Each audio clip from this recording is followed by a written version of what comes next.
And welcome into the latest edition of the Will Wade Podcast, presented by FM Digital Media every Monday. Make sure and like, share, subscribe to the podcast as we link up with one of the brightest minds in basketball every week and get the latest on college hoop, NBA hoop, tons to get to after a very eventful weekend. Looking forward to bringing the general in this morning as we salute our guy, Will Wade. Good morning, sir. How are you?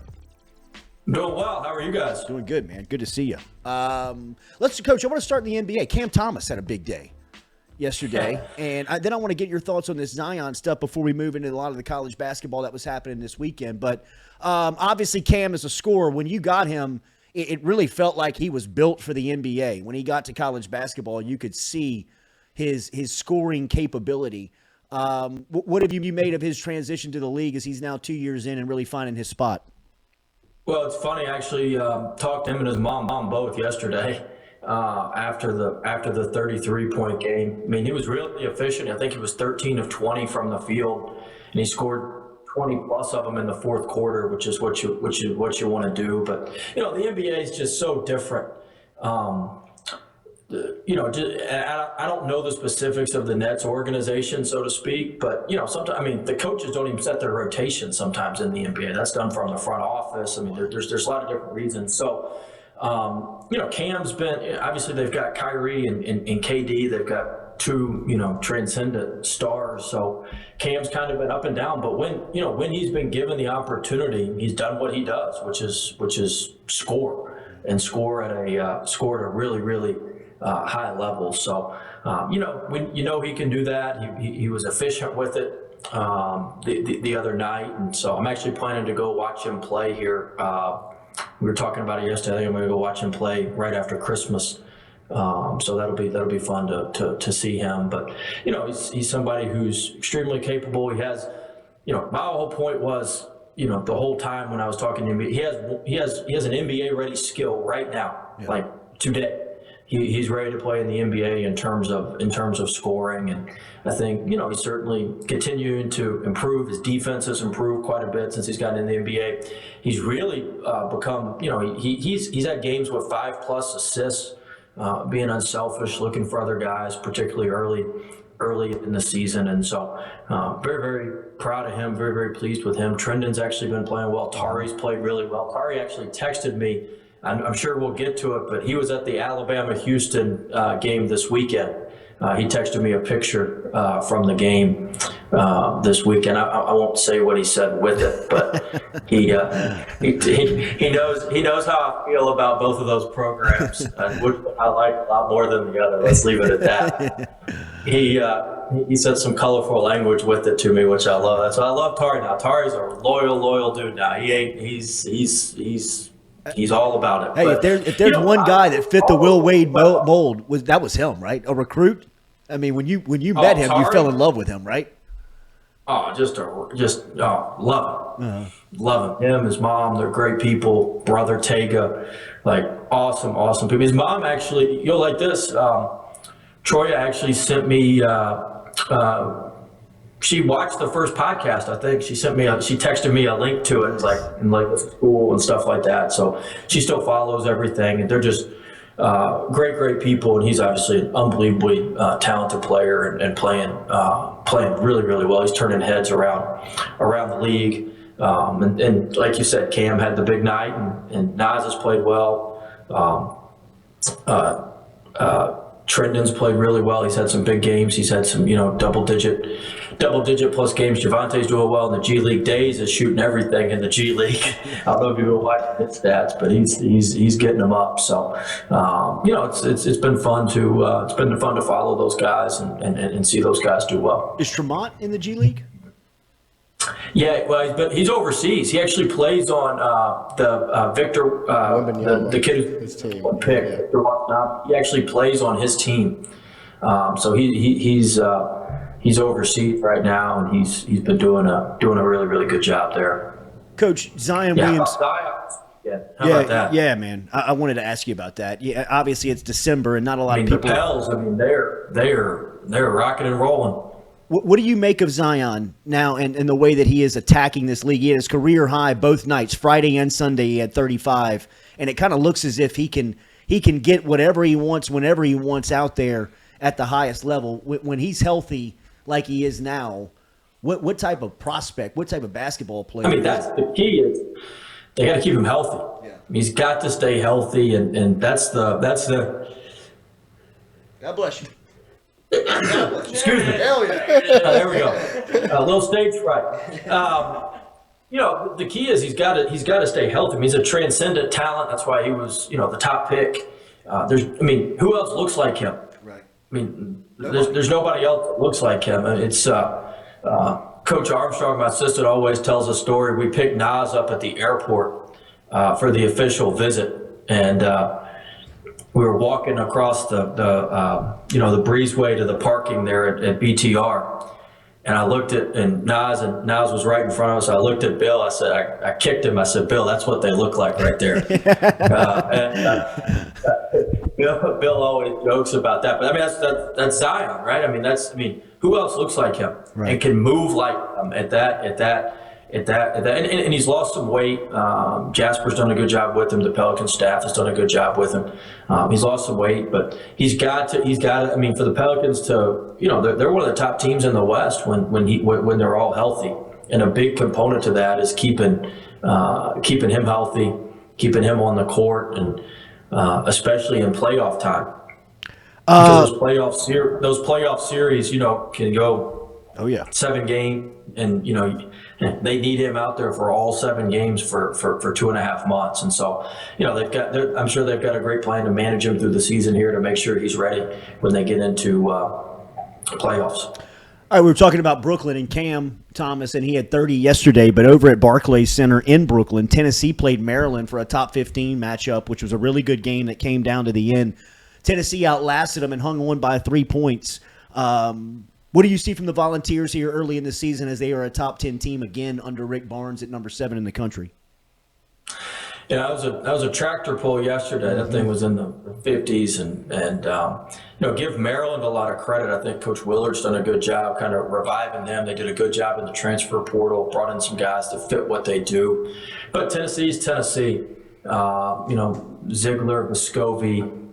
They didn't have Josiah Jordan James yesterday. He's been out. I think 4 or 5 games he's missed. They didn't have one of their big kids, the big kid Ado from North Carolina, big sophomore. He originally signed at Marquette. They didn't have him yesterday either. But look, they're going to guard. Their defense is going to give them a chance every night. Every night they're going to have a shot because of how hard they play defensively and how good they are defensively. And then the nights where their offense is really, really good, they're going to blow people out. And the nights that their offense is just okay, like it was against Maryland. It can be a challenge, but they're still going to find a way to win more times than not. One thing that's tough is sometimes playing in those NBA arenas, the depth perception's different, the goals are different, the rims are a little bit tighter. It's a little bit different for some teams. Now, some teams adjust to it just fine. I mean, you look at Auburn; they didn't shoot it. They haven't shot it well most of the year, but they didn't shoot it well at State Farm, and Memphis took a lot more shots close to the rim, and that helped them in that game. But sometimes it's really difficult when you play in those NBA arenas. It's an adjustment for the guys, and so that's one reason people always ask, why don't they just play home and homes? Why do they play all these neutral court games? And I got asked that all the time. And there's a strategy behind the neutral court games. One, the home and home,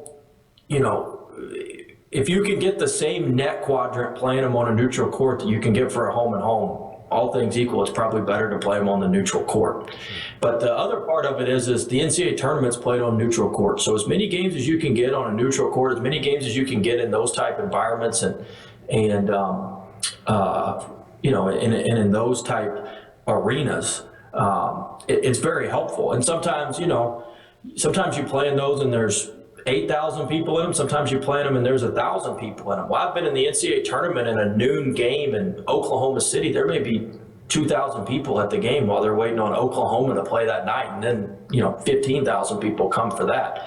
So it's not it's good practice for getting in the NCAA tournament, for playing in an NCAA tournament type venue, not only with the crowd and the fans, but also with the just the whole atmosphere with the court, with the baskets, with the rims, all that sort of thing. So there's a lot of advantages to that for coaches, and I think Rick Barnes played in that game too because he wanted to take Zakai Ziegler home, who's from New York, and so a lot of times you play those neutral court games, you can get guys back to where they're home, or sometimes you just want to go play somewhere that's fun and a great experience for your guys.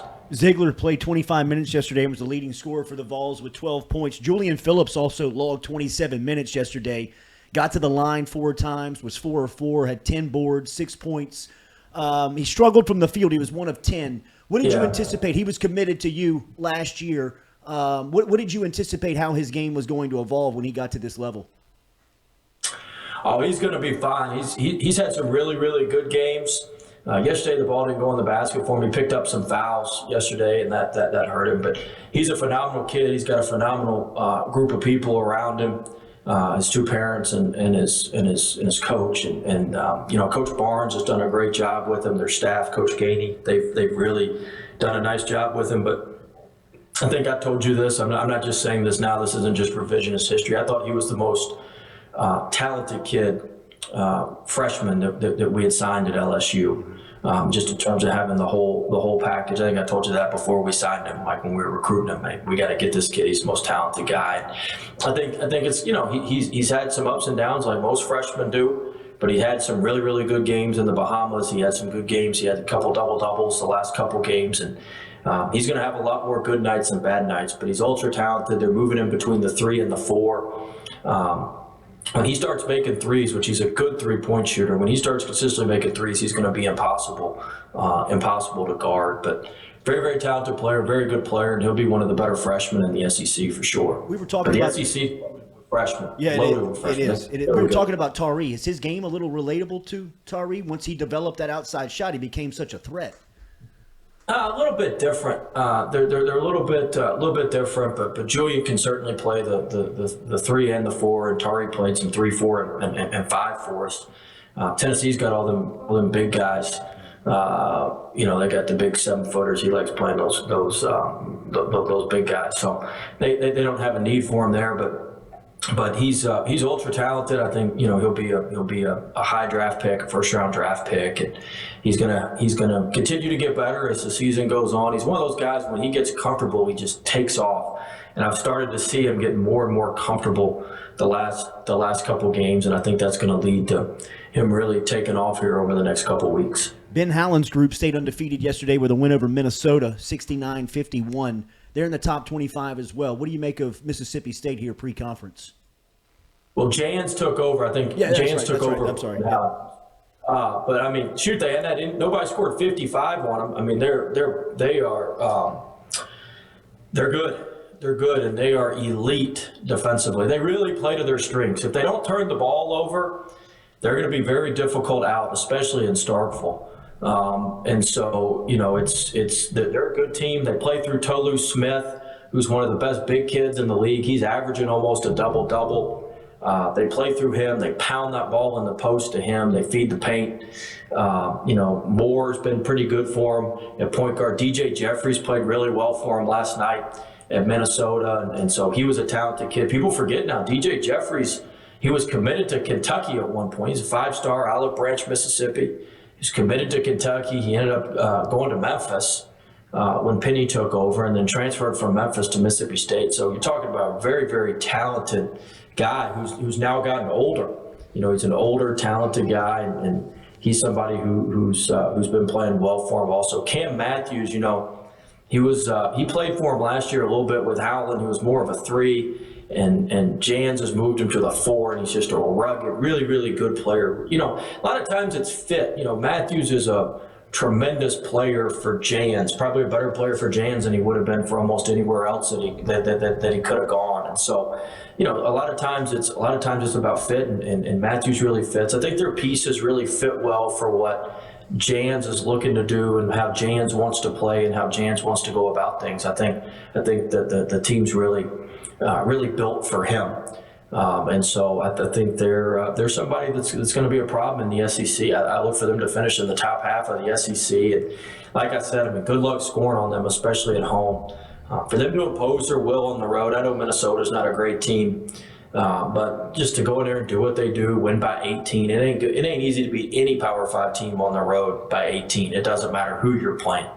And for them to go in there and do that and kind of cut their water off and do what they do. And if you look, I mean, I watched the game. It was the only game on late last night. I watched the game on Big Ten Network.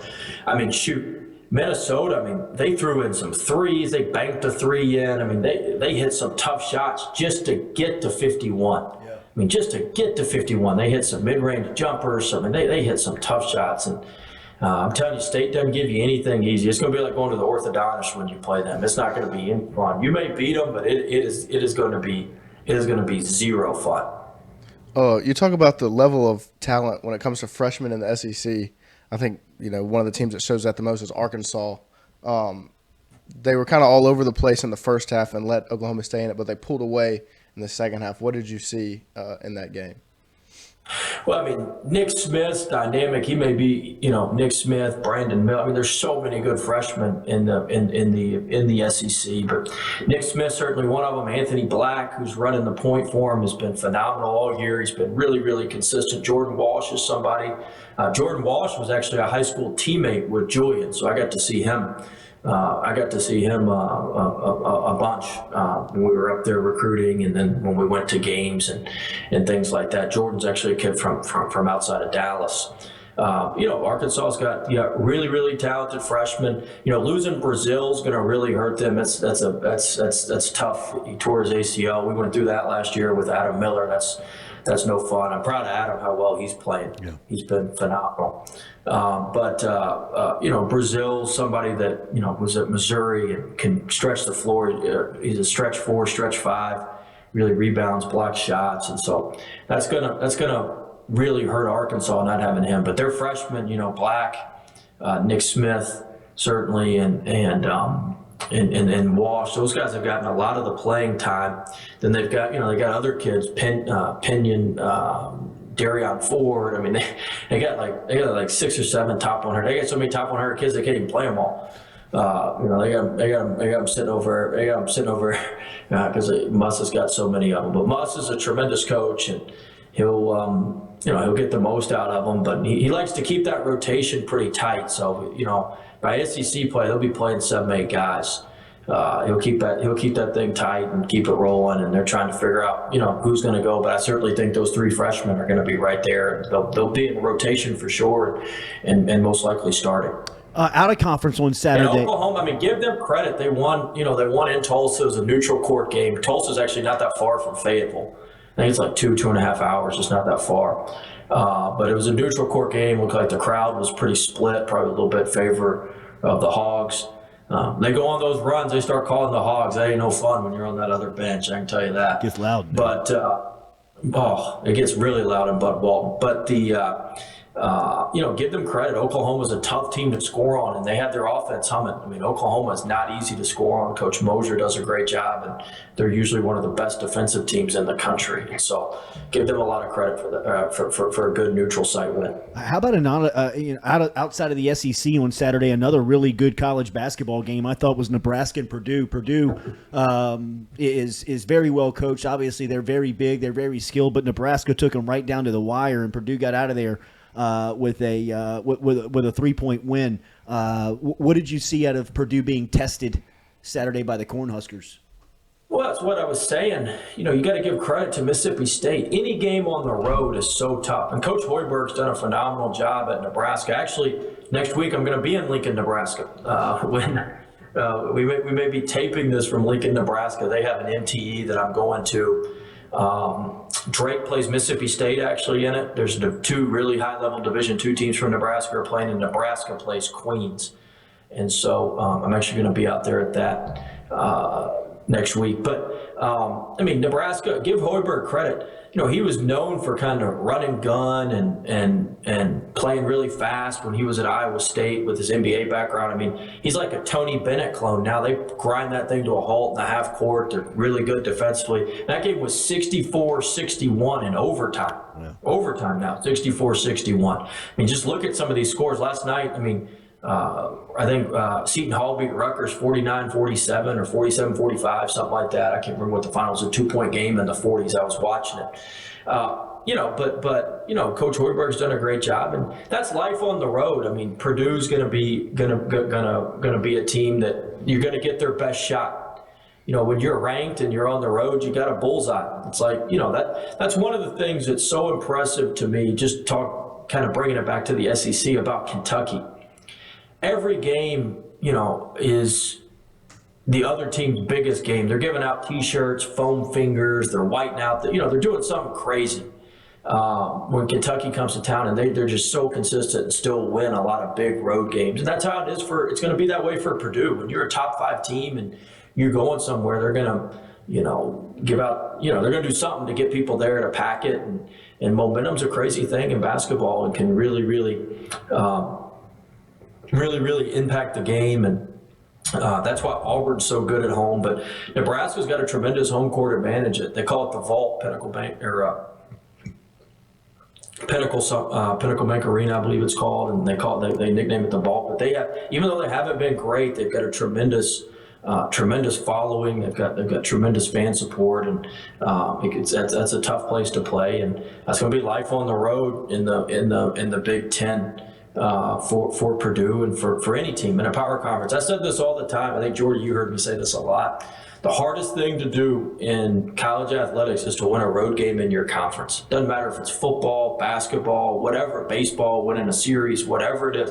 The hardest thing to do in college athletics is to win a road game in your conference. They're just so difficult.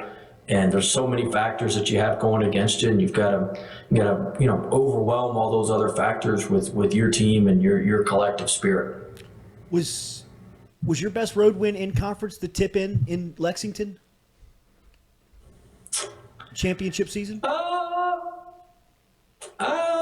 was a good one. That was certainly a good one. I thought one of our best ones was. Not many people remember this. Our first year, we went to Arkansas, and Arkansas had a really, really good team. And I mean, we had just beaten Texas A&M on the road. I remember that. Tremont threw that. Yeah. I drew up a hell of a play for Tremont to throw it in from like 3 feet past the NBA 3-point line. That's right. That's right. He threw that thing in, and we went to Arkansas against a really good Arkansas team. I'm not sure if they were ranked or not, but they had been ranked they were good. Yeah. And I mean, we blasted them. Brakes off of them. We beat the brakes off of them. I thought that was that was a big win. I thought that was a heck of a road win. Obviously, the tip in at Kentucky was a good road win. That year we won at Missouri, and we came back and forced overtime. I mean, we had some good ones. We were fortunate with that. We had some good memories and some good road wins. But those were certainly up there. That tip in against Kentucky was a lot of fun. That was great. Auburn suffered their first loss of the weekend. They fell to Memphis in Atlanta. What do you see with Bruce Pearl here after they fall on Saturday? Well, I thought it was pretty simple. I was actually at the game. I thought it was pretty simple. I thought Memphis's guards were better than Auburn's guards that day. And, I mean, Kendrick Davis, Alex Lomax. Kendrick Davis is a stud. Transfer from SMU to Memphis. I mean, a stud. This kid's 5'9". He grabbed 9 rebounds against Auburn. He had 27 points or something like that, 23 points, 25 points. I mean, he scored a ton. He had 9 rebounds and like 5 or 6 assists. I mean, he's a stud. But I thought Davis and Lomax were better than Auburn's guards, and Auburn couldn't make shots, didn't make shots, and that's a tough way to live. But that's a huge win for Memphis. I mean, it was a neutral court game. Memphis had a solid crowd there, but nothing like Auburn. I mean, Auburn owns Atlanta in recruiting, fans, everything. Absolutely. And so they had a huge advantage there. It was probably 10,000 Auburn fans there.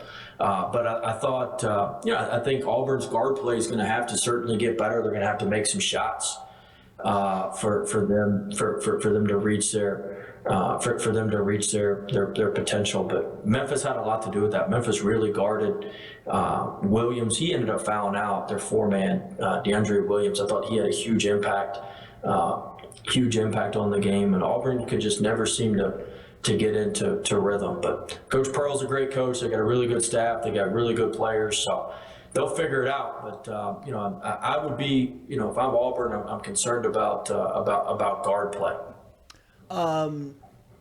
Memphis had the number one player, one of the top players in the country, commit to them over the weekend, in Mikey Williams. It's not specifically on that situation. How crazy does it get in recruiting those top 5, top 10 high echelon players when it comes down to it? I don't think it's suitable for the podcast.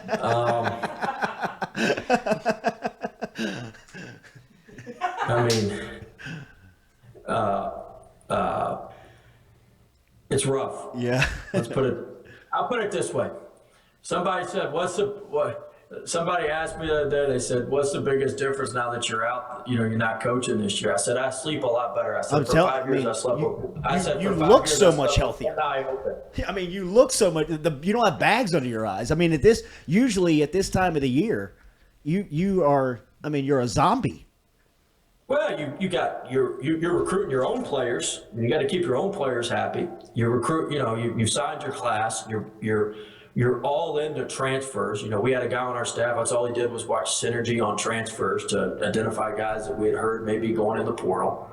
And so you've got 100 things going on. And by the way, you got to coach your team and get your team ready. And you've got a different team every game. And so there's a lot of things going on, but the recruiting is, it's I used to let's put it this way. I used to tell our staff, carry a switchblade in your left hand and brass knuckles in your right hand. If you're going to go get a real player, like you better be ready to rumble. And Memphis recruits as well as anybody, but they have a phenomenal. I was in their practice facility this spring or this fall. Their infrastructure there is top 10 in the entire country. I'm talking Duke, Carolina, anybody in the country. Memphis stuff is as good as anybody's in the country. Their practice facility. They play downtown at FedEx Forum. Their kids stay. I don't want to get into all this, but their kids stay at the Peabody Hotel the night before games downtown, before home games. It's an incredible setup. So there's a lot to recruit to there, a lot to sell. It's a it's one of the few, if you look at it now, it's one of the few real basketball cities in the South. People there love basketball. The kids grow up playing basketball. It's one of the few cities that's more basketball oriented than football oriented. And so that's that plays a key role in their success. But Mikey Williams, they've signed a top 5 class. Penny gets top 5 class after top 5 class. He's a phenomenal look. The Penny effect's a little bit like Dion. Kids want to be around him. They've been wearing his shoes. He's a great guy. I've gotten to spend some time with him. He's a really, really good guy. He's a really, really humble guy. And he does a great job with the program. He's a hell of a coach.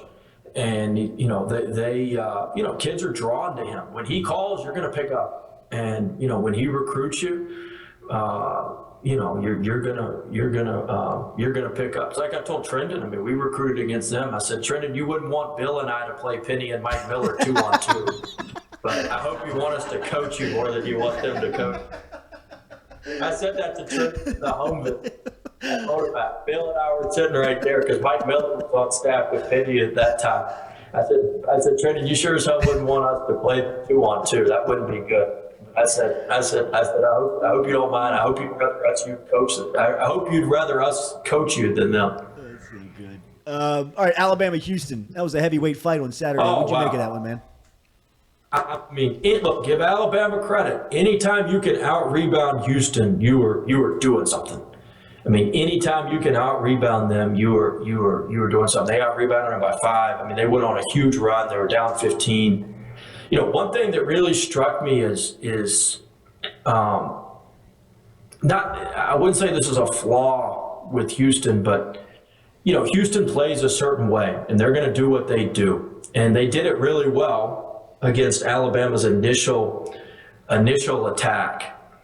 And then Alabama adjusted and went small. And when Alabama adjusted and went small, that's when they went on their run. And they were still able to kind of hold their own on the boards. So I'm saying that to say Alabama's got tremendous versatility as a team and tremendous versatility as a group. And they can play big, they can play small, they can play, with one big and a bunch of smalls. They can just do a lot of different things. And that's going to make them a tough out. I think they're better than people gave them credit for. It appears to me, and like I said, your team can change. You can have a 2-on-1 fast break, and a guy goes in there and lays it up and doesn't pass it, and your team's messed up for a week. I mean, your team can change in a heartbeat. But Alabama appears to me right now to have really, really good chemistry. They appear to be player-led in terms of their defensive effort. They appear to have a lot of the same things, chemistry-wise that they had the year they won the SEC. I mean, they had a really, really good team, and Herb Jones kind of led that group and did a really good job. And as you see with Herb, how he's doing with the Pelicans. But I think Alabama has got a lot of really good stuff, and you'd have to put them as one of the favorites. I mean, with Tennessee, Kentucky, I mean, Alabama is right there with them, and maybe right now playing better than anybody. But those three in Arkansas are gonna all be battling it out at the top of the league.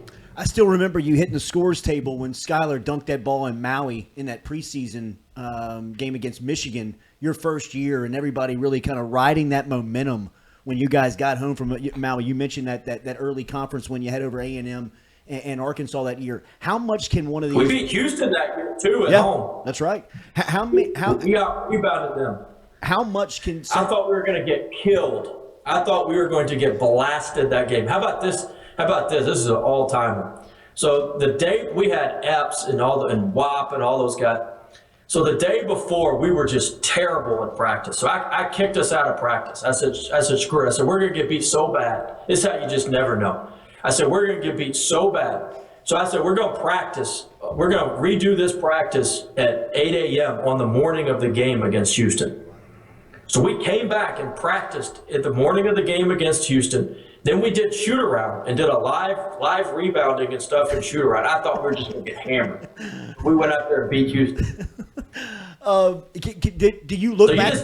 Do you look back at trying to prove a point, trying to build the program and prove a point that we got to be tougher, we got to be more focused with our preparation. Like, this is a really good team, all that sort of thing. And sometimes you just never know. And we out rebounded Houston. We were not a good rebounding team. But Epps, I think, had double-digit rebounds that game. Watt played really well. Tremont hit some huge shots for us, and that was a huge win for us. But yeah, we practiced twice basically the day of the game. We redid our practice from the day before. We did a practice at shoot-around, and then we went out there and played and beat them. So funny. It was over Christmas break, so we didn't have class or anything. So I kind of do whatever I wanted to do. Do you go back to one of those early season game wins that was obviously a big momentum for your team that kind of pushes you through the first half of conference, kind of gets you through? I mean, will Alabama be able to go back and resort to this win? Yeah. Oh yeah. I mean, that's something. I mean, we played at Houston the following year, the year we won the SEC, and we were up big on them in the first half, and I mean, they just put the clamps down on us, and I mean, they just blasted us in the second half. We ended up losing by 7-8, something like that. It was so bad, and they pinned their ears back on the glass. It was so bad. We flew straight from Houston to Las Vegas, and we played St. Mary's. We beat a really good St. Mary's team in Vegas. That was a huge win for us. But we were staying at the same hotel as St. Mary's, and I know Randy Bennett pretty well. We had the same agent, and so we were working out in the weight room in the morning, and Randy Bennett came up to me. He's like, "Hey, can I ask you something?" I was like, "Yeah." He's like, "Did you send the tape in to the SEC office for the officials from the Houston game?" I'm like, no, it's not really. That's not really what I do, Coach.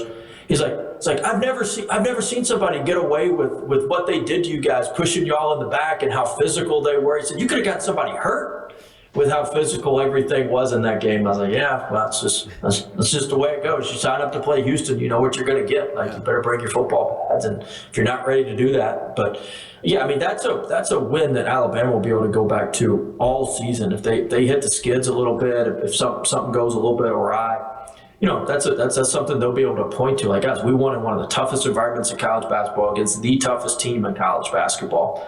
And we went in there and won. And so that's something they can certainly draw on experience-wise all season long. You mentioned Adam Miller, and real quick, I mean, just watching him kind of come back and get to the point where he is now has got to be really cool for you. Yeah. Nobody deserves it more than him. He works so hard. I mean, he's obviously a really, really talented player.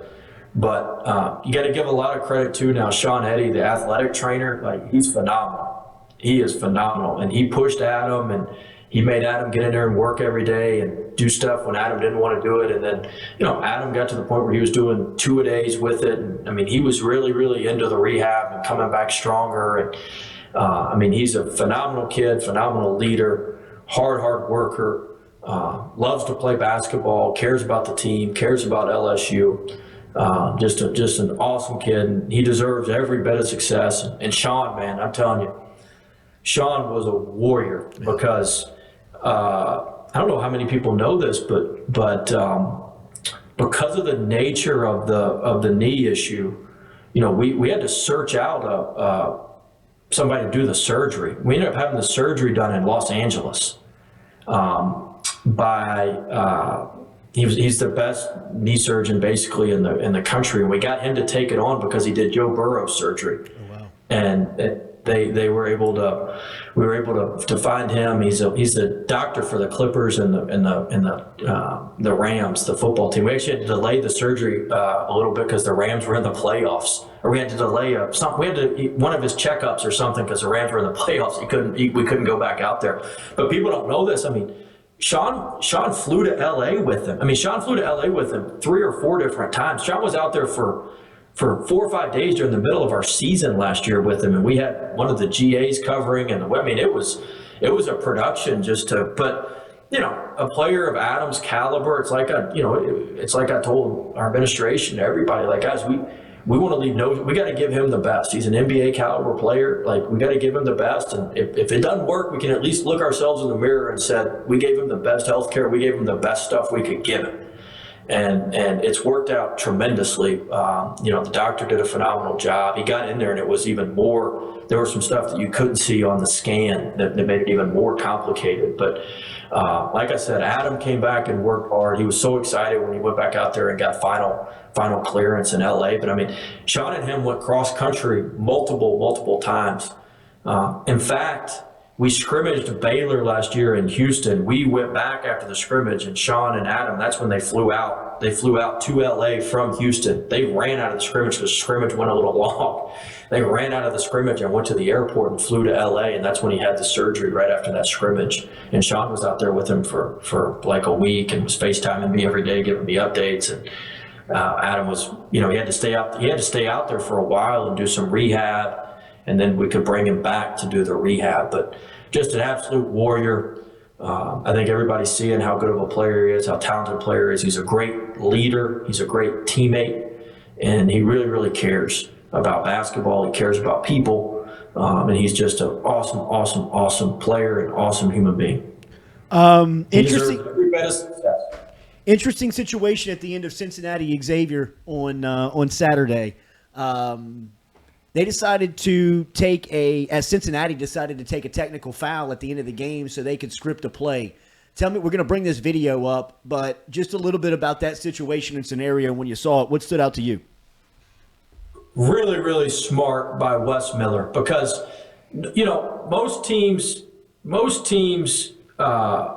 practice. So, you know, Xavier intentionally or missed the free throw there. Most teams practice full court plays. Most teams practice plays that are full court. If with 0.7 seconds, if you get that, because they got the rebound, the ball, if there's a technical foul, goes back to the point of the ball goes back to the point of who had the ball after the technical. So Xavier would shoot 2 free throws, and then Cincinnati would get the ball. Well, everybody practices full court plays. Nobody practices it off a miss. That's why Xavier was missing it. And so I thought it was really, really good strategy. It didn't end up working because Cincinnati didn't make the shot. But everybody practices those full court plays. You know, we had a play called hole in one, like the golf. That was one of our full court plays, was hole in one, like a golf, because you need a little bit of a miracle, a golf type miracle, in that hole in one type setting. But your odds are better at pulling something like that off than they are of catching it and just turning it and heaving it. So I thought it was a really, really smart play by Wes Miller, and thought it. You know, as a coach, your objective and your goal was to give your team the best opportunity to win, and I think that gave Cincinnati the best opportunity to win. Other coaches around the country that are jumping out. I know that Jamie Dixon in TCU, you went up against him last year, and it was a really good coach fight. I mean, as far as going up against one another is strategy. Oh, he's tremendous. Their one loss this year, they didn't have their 2 best guards, Mike Miles, who's preseason Big 12 Player of the Year, and Damian Baugh from Memphis, who had to sit out some games for, I think, signing with or having a non-certified agent or some stupid rule. You know, they didn't have those guys when they lost to Northwestern State. But I got to watch their SMU game on Saturday night. They played really well against SMU. Talk about a team that rebounds well, that's physical. You know, they obviously had a good run in the NCAA tournament last year, almost beat Arizona in the round of 32. And so, you know, they're going to be a major factor in the Big 12. Tremendous coach. He plays a unique style of play. Tony Benford, my former assistant, is with them. Brayton Jones, our former manager, is a GA with them. And so they got a good team. I got to see them in Destin when they played in the Emerald Coast Classic there. And, you know, Eddie Lumpkins lost some weight. He's really good. They've got Miller, the transfer from Texas A&M, who's really good. And so they've got really, really good pieces. And as you said, Coach Dixon's a really, really good coach. And they're going to compete at the top of the Big 12 for a while. Last one, I'll get you out of here. Kentucky, 16th in the country right now. They beat Yale over the weekend. They're 7-2. Yale's a good team. Yeah, they are. They're well coached, right? It's going to be a decent win for them on the resume. And look, they got some big games coming up. They got some big games coming up here before Christmas. Obviously, the Louisville game's not nearly as big a game as it usually is with as poor as Louisville. Yes, but they're in the, they got a big neutral site game coming up. They have the win over Michigan. They got a little bit of momentum. This is typically when Coach Cal's teams, after exams in and during the Christmas break, you know, I think he calls it Camp Cal or whatever. He puts them through 2 and 3 a days, and you know, a lot of teams are doing that, but nobody's better at branding stuff than him. And so you know, he does a good job. His teams get quite a bit better during this time. His teams pick it up, and I think Kentucky's going to hit their stride. And like I said, I think the top 4 in the SEC are pretty clear cut with Kentucky, Alabama, Tennessee, and Arkansas. I think that group is pretty clear cut top 4, and then after that you've got some scrambling with Auburn and Mississippi State and some other guys. So I think I think it'll be a good race, but Kentucky's going to have a lot to say about it. That's for sure. And you know, I always said this, and I think you've heard me say it before, Jordy, and people think I'm crazy when I say it, but I always wanted Kentucky to be good because they don't think the SEC is any good in basketball if Kentucky's not good. Mm-hmm. And so you need, for the perception of your league, like you need Kentucky to be good. And that's important for the league that they're good. And I'd always, my staff would be like, why do you care that Kentucky won? Why are you so big on it? Because I knew that, like, for our league to get multiple, you know, the amount of bids we wanted to get, for our league to be perceived as one of the best in the country, Kentucky needs to be in the top 10 all the time, because that's the bell cow for the league. And, you know, I mean, it's great if Tennessee's at the top or Alabama's at the top, but that just gets spun as, oh, traditional football schools are doing well and blah, blah. It's like a flash in the pan. But, like, the league needs Kentucky to be good. It's good for everybody when Kentucky's good, and Kentucky's going to be good. What is the challenges that Tshiebwe presents in scheming against him? Everything. You can't block him out.